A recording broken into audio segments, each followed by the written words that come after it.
1 अक्टूबर 2020। अस्सलाम वालेकुम मेरे दोस्तों, सज्जनों और बेलियों। चलिए आज पुदीने को लगाने की कोशिश करते हैं। ये मेरे पास पुदीना है जिसको मेंथोल भी कहते हैं और मेंथा भी कहते हैं। इसके पत्ते को जब तोड़कर मुंह में डाला जाए तो गला आपका एकदम से ठंडा हो जाता है। ये एक मेडिसिनल प्लांट भी है, मेडिकल यूज़ भी इसका है। तो इसको हम कलम से लगाना देखेंगे। जिस तरह पुदीने की कलमें हम लगाते हैं सेम उसी तरह इसकी भी लगती हैं। पुदीने की कलम आप किसी भी टाइम में लगा सकते हैं। बस 2 सीज़न ऐसे होते हैं कि जब हम इनकी कलमें नहीं लगाते। एक तो बहुत ज़्यादा गर्मी के दिनों में और एक बहुत ज़्यादा ठंड के दिनों में। अभी अक्टूबर का महीना शुरू हो चुका है। अभी मौसम ना तो बहुत ज़्यादा गर्म है और ना बहुत ज़्यादा ठंडा है, तो अभी हम इसकी कलमें लगा सकते हैं। तो इसकी कलमें लगाने के लिए मैं एक्सपेरिमेंट करने वाला हूँ 3 टाइप की सॉइल के अंदर। एक तो हमारी नॉर्मल जो गार्डन सॉइल होती है, बालू मिट्टी होती है, वो है। और एक कटिंग ग्रोइंग मीडिया है जिसके अंदर 50% कोकोपीट और 50% पत्तों की खाद है। पत्तों की खाद वो जो सिर्फ पत्ते होते हैं, सूखे हुए पत्तों को ग्राइंड किया होता है, वो वाली खाद। ग्राइंड भी बिल्कुल बारीक नहीं हुई होती, ये देख सकते हैं आप। क्रश्ड की होती है उन्होंने, छोटे छोटे से टुकड़े बनाए होते हैं उन्होंने। तो आधी कोकोपीट, आधी पत्तों की खाद और एक सिंपल कोकोपीट।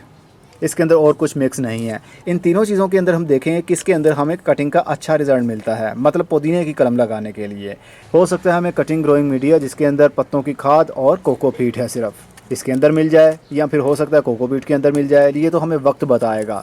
हमने सारों की यंगर शूट लेनी है और एक जैसी ही शूट लेनी है ताकि हमें कोई भी शक की गुंजाइश ना रहे कि हो सकता है मिट्टी के अंदर अच्छी वाली कलमें लगी हैं और दूसरे गमलों के अंदर सही कलमें नहीं लगी। इसलिए सेम ही हम हाइट में कलमें काटेंगे।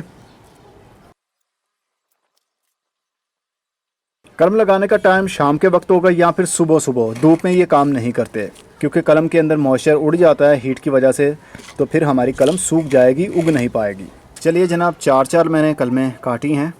4-4 कलमें एक एक गमले के अंदर हम लगा देंगे। ये प्लास्टिक का गमला यूज़ कर रहा हूँ। ये डिस्पोजेबल ग्लास होते हैं वो हैं। नीचे से बॉटम होल पर एक सुराख कर दीजिए ताकि एक्स्ट्रा पानी नीचे से बाहर निकल जाया करे। हमने सिर्फ टहनियाँ लेनी हैं। कोशिश कीजिएगा क्योंकि इसका नोड एरिया का ख्याल रखने की ज़रूरत नहीं होती हमें, क्योंकि पुदीने की कहीं से भी रूटिंग शुरू हो जाती है। ज़रूरी नहीं कि नोड एरिया से ही हो।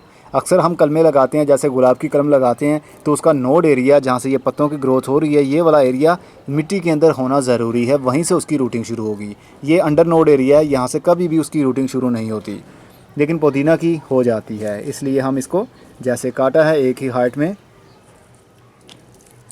लगा देंगे। हम इसके पत्तों को भी रिमूव नहीं करते, इसी तरह रहेगा। इसको हम लगाते हैं जी तकरीबन आधा इंच। इसको आधे इंच के गैप पर हमने लगाना है।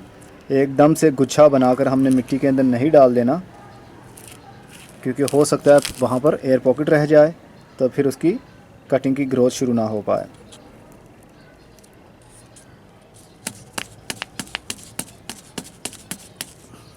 चलिए जी,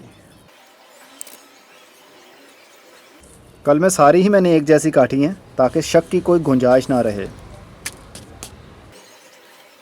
पुदीने की कलम लगाने के बाद में उसके पत्ते झुक जाते हैं तो शायद हम समझते हैं कि वो कलम हमारी ख़राब हो गई है, लेकिन ऐसा नहीं होता।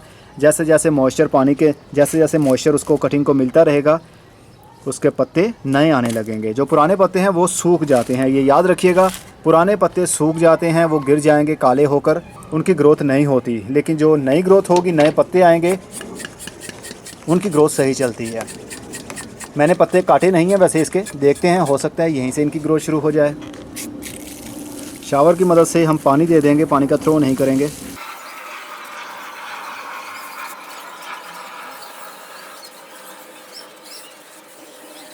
ये देखिए नीचे से पानी निकलना शुरू हो गया है। इसका मतलब कि पूरी जो सॉइल है वो भीग चुकी है। ये पिछले साल वाली मिट्टी है, मेरे जो गमलों के अंदर पड़ी होती है, ये वो है।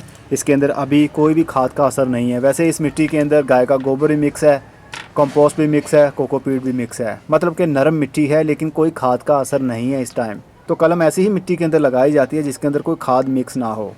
अगर गाय का गोबर हम अभी इसके अंदर मिक्स कर देंगे तो हीट बढ़ जाएगी, नाइट्रोजन बढ़ जाएगी और कटिंग हमारी गल जाएगी, उसकी रूटिंग शुरू नहीं हो पाएगी। चलिए जी, अब हम इसको रख देंगे शेडी एरिया में। धूप में नहीं रखेंगे, ऐसे एरिया में रखेंगे जहाँ पर सूरज की ब्राइट लाइट तो आती हो लेकिन सीधी सीधी सूरज की धूप ना आती हो। तो अब देखते हैं इनमें से किस चीज़ में हमें अच्छा रिज़ल्ट मिलेगा। मिलते हैं कुछ दिन बाद। एक दिन गुजर चुका है हमें कलमें लगाए हुए को, और कुछ पौधे हमारे, कुछ कलमें एक साइड पर झुक रही हैं, गिर रही हैं।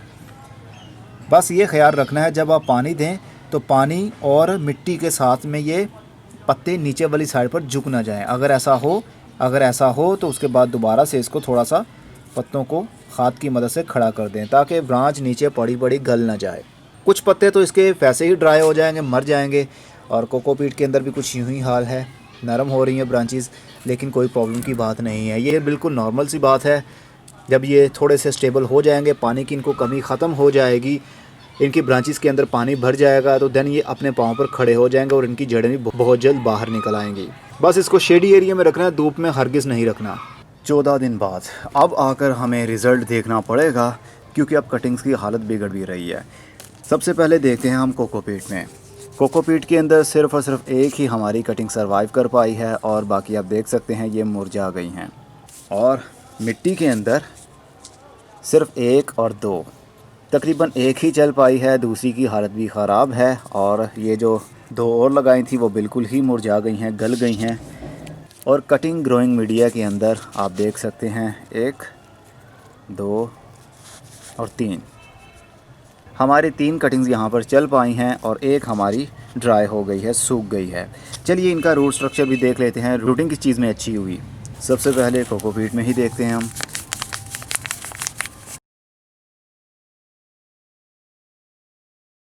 ये रहा जनाब कोकोपीट के अंदर का रिज़ल्ट। रूटिंग इसकी भी काफ़ी अच्छे अंदाज से शुरू हो चुकी है, लेकिन अभी दूसरी जो कलमें हैं वो सही से चल नहीं पाई, एक भी रूट उनकी नहीं निकल पाई थी।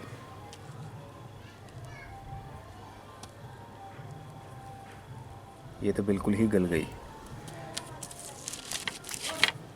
अब देखते हैं मिट्टी के अंदर।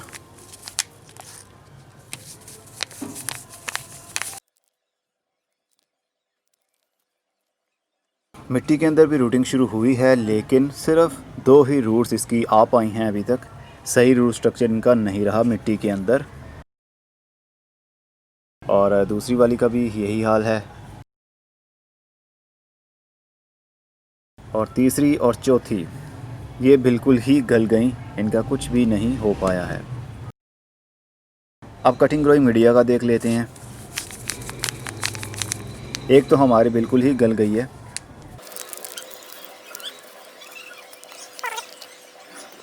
ये देखिए कटिंग ग्रोइंग मीडिया के अंदर कितने अच्छे तरीके से इसने अपने रूट्स को शुरू किया। ये देखिए दूसरी कटिंग, ऊपर से भी ग्रोथ हुई और जड़ों की भी ग्रोथ हुई। यही अच्छा रिज़ल्ट माना जाता है कि ऊपर से पत्तों की ग्रोथ भी हो और नीचे से उसकी रूट्स भी अच्छे से डेवलप हों। हमारी तीसरी कटिंग अभी तक कोई भी रूट शुरू नहीं कर पाई है, लेकिन अभी ऊपर से भी ये मुरझाया नहीं है। पत्ता अभी भी छोटा सा आप देख सकते हैं ग्रोथ कर रहा है, लेकिन कोई भी इसकी रूट निकली नहीं। और चौथी तो बिल्कुल ही गल गई थी। इसका मतलब ये हुआ कि कटिंग ग्रोइंग मीडिया के अंदर हमें अच्छा रिज़ल्ट मिल सकता है सॉफ्ट वुड कटिंग लगाने के लिए। नरम लकड़ी वाले जितने भी पौधे हों उसकी कटिंग हम लगा सकते हैं। मैंने सोचा था मिट्टी के अंदर सबसे अच्छा रिज़ल्ट मिलेगा, लेकिन ऐसा नहीं हो पाया, क्योंकि मिट्टी भी थोड़ी सी कॉम्पैक्ट हो जाती है, सख्त हो जाती है। नरम सी टहनी हमने लगानी होती है, तो मिट्टी को जब हम पानी देते हैं वो थोड़ी सी सख्त हो जाती है, उसका वेट भी बढ़ जाता है। तो रूट्स को डिवेलप होने के लिए बहुत ही नरम जगह चाहिए होती है। तो कटिंग ग्रोइंग मीडिया के अंदर बहुत ही नरम जगह थी। ये बिल्कुल लाइट वेट है। इसके अंदर एरेशन भी था। एरेशन का मतलब कि पानी भी नीचे तक जा सकता था, बराबर हर कटिंग को पानी मिल सकता था, और हवा भी इन आउट हो सकती थी, मतलब ऑक्सीजन। और कोकोपीट के अंदर ऐसा नहीं हो पाता, क्योंकि कोकोपीट भी काफ़ी कॉम्पैक्ट हो जाती है और काफ़ी देर तक गीली रहती है। इसके अंदर कोई भी ऐसा मटेरियल नहीं है जो थोड़ा थोड़ा सा मोटा हो, जिससे एरेशन बढ़ सके मिट्टी के अंदर, सॉइल के अंदर हवा इन आउट हो सके। ये अगर गीली होगी तो नीचे तक फुल गीली हो जाएगी जल्दी। इसके अंदर से पानी भी खुश्क नहीं होता बॉटम से। उसकी वजह यह है कि ये बहुत ही बारीक सी होती है। और कटिंग ग्रोइंग मीडिया आप देख सकते हैं, इसके अंदर मोटे मोटे से पत्तों के पीसीज भी हैं, जिसकी वजह से एरेशन बढ़ जाता है मिट्टी में, सॉइल में। हवा भी इन आउट हो सकती है और पानी भी एक्स्ट्रा जो हो वो नीचे से ड्रेन हो जाता है, क्योंकि एयर पॉकेट्स बन जाते हैं पत्तों के छोटे छोटे पीसीज की वजह से। ये पड़े पड़े खुद ही डिकम्पोज भी होते रहते हैं और खाद का रूप लेकर पौधों को भी मिलते रहेंगे। तो कटिंग ग्रोइंग मीडिया आप भी बनाइए, आप भी यूज़ कर सकते हैं सॉफ्ट वुड कटिंग लगाने के लिए। सिर्फ 14 दिन का ये रिज़ल्ट है। अब मैं चलता हूँ, खुदा हाफिज़।